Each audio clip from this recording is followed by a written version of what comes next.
Welcome to the Okanogan Forest Channel. I want to say hello to all my friends out there. It's been a while since I've done a video, and I thought I might do a short video to just bring you up to date with what's happening here in the Okanogan Highlands at Okanogan Forest Channel on YouTube.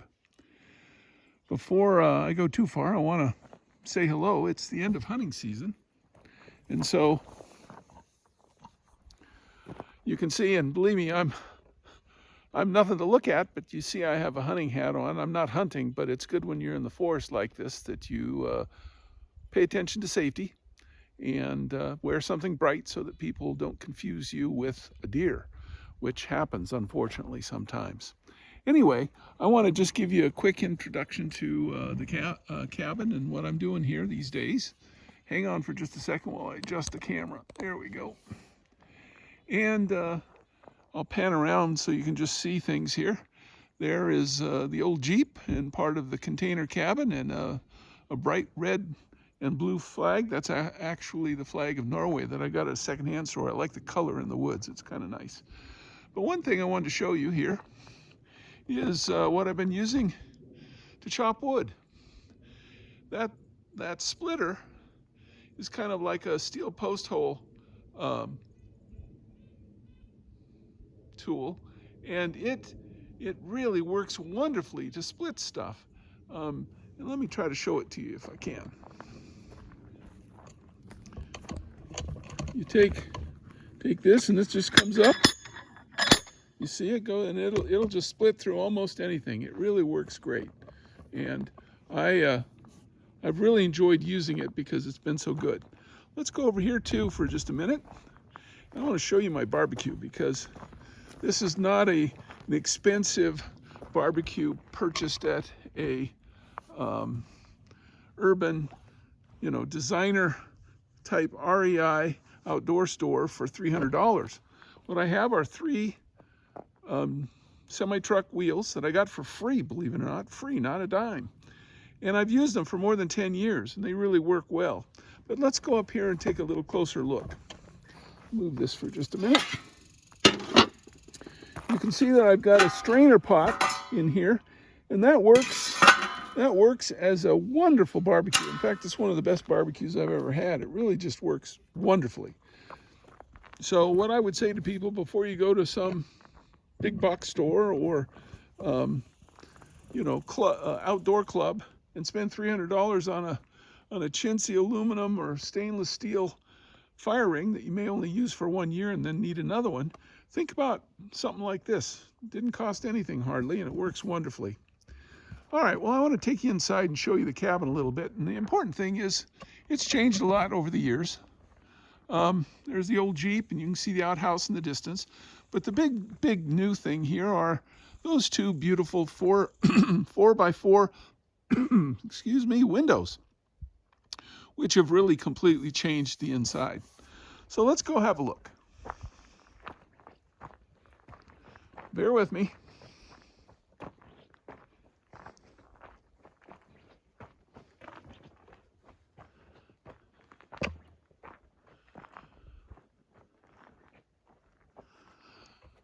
All right. There's the entrance to the cabin, container cabin. I really have to smile because I look on YouTube and I see in the in the media people that spend thousands and thousands and thousands of dollars on outdoor excuse me, my voice is giving me a problem. Outdoor accommodation, whether it's a big mobile trailer or whatever the case may be, or they spend big bucks on cabins in the woods that they make out of wood, and then the pack rats get in and cause problems. Anyway, I've had this one for I think almost 15 years, and it's just been fantastic. And I think my total cost over the 15 years is something less than $6,000. And that includes the dirt work, which was done to make this flat spot for it. So it really is quite a wonderful way to have an outdoor cabin that works good. And if you look at some of the other videos, you'll also see that I've been up here in in the winter when it's been well below 0 Fahrenheit and just as warm as can be inside. It's better now because I have windows. Let's go take a look. And maybe you can just barely see over the top. I'll move so you can just a little bit so you can get a little better view. There, coming out on the left there, is the chimney, but above it there you can see the ham radio antenna that I have, which I may talk a little bit more about once we get inside. So be patient with me. Let's go inside now, and I'll try to show you around a little bit.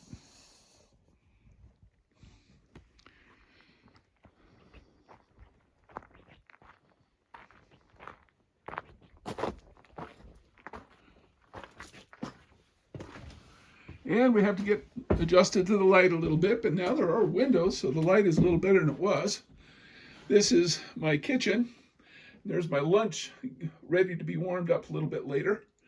And it's just a basic, simple kitchen. You know, what's interesting is that almost everything, not everything, but almost everything of real utility here has come from a secondhand store. Now, that mirror, for example, came from a secondhand store. That Sierra cup that's hanging on it came from a secondhand store. The lantern did not, but the candle holder, and I use candles up here most of the time, did come from a secondhand store. The water jug didn't. That was a gift from a friend of mine, Ron, and that works wonderfully and keeps water in a wonderful way for me up here. Now, let's take a look at my wood. This is all the wood I've been chopping. It's the beginning of winter, and we want to have wood ready so that when we come up in the snow, everything will be fine. Now, you can look on that shelf down there and see that I've got some cast iron. A lot of those are secondhand purchases, but the one on the far right, just above the stool, I bought a couple weeks ago at a garage sale for $1. And I'm telling you, I've cooked in it. It works great. It's fantastic. So you don't have to spend a lot of money to be in the outdoors. If you look up here, you can see that I have another lantern up there, and I have my books and a bookshelf and all kinds of things that go the full length of the cabin. But what I want to point out here is that I use candles like this, and that round plate with the fox hunters, that came from a secondhand store and is a candle, and that works wonderfully to reflect. And so that's why you see several of these in the cabin. And at night, when that candle's on, that reflects and is really quite nice. And there's the stove, which has been going. I probably should add some wood to it, although it's the middle of the day and I'm outside most of the time. And then up above, you can see a lot of the utensils and things that I use for cooking. The cast iron that you see hanging there is over 100 years old. So that griddle there was actually making pancakes when Teddy Roosevelt was president, and I think that's kind of neat. So anyway, we'll move on. Well, let's take a look and see if there's any flame in the fire. Well, yeah, there's coals, but there really isn't much in the way of a flame. So what I'm going to do is I'm going to go ahead. Well, you're watching. I'm going to put this in and let it take off, which it will in a few minutes. Maybe we'll come back and look. That's a special system that I have. That was an egg crate, and I put pellets in it. And over here past the stove in the sunshine, you can see a bag of pellets. Those are very inexpensive, and they really do work well, and you can really kind of control them. And what I do is I save those egg cartons from my family, and we use those to put the pellets in to start a fire, and or to heat the cabin, and it just works wonderfully. Coming over here, you'll see this in some of the other videos that I have. You can see down there right in the center is my deadwood stove. That works wonderfully for cooking outside when you want to cook outside. It's also a good barbecue, by the way. What's interesting is these are hollow, and so you put your steak in that cast iron pan that's hollow, and it cooks, or your hamburger or whatever, and it just works just absolutely great. I just heard a beep, and that was my ham radio, which monitors the local simplex. There's another one of those metal plates that works as a reflector. But let's turn around for a minute and look here. This is my table.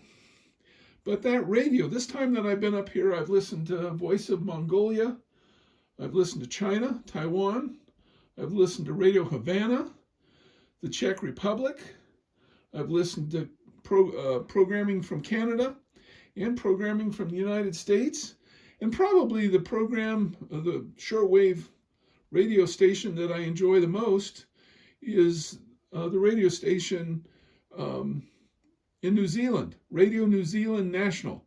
And they also broadcast BBC and CBC and have some really good programming. So, you know,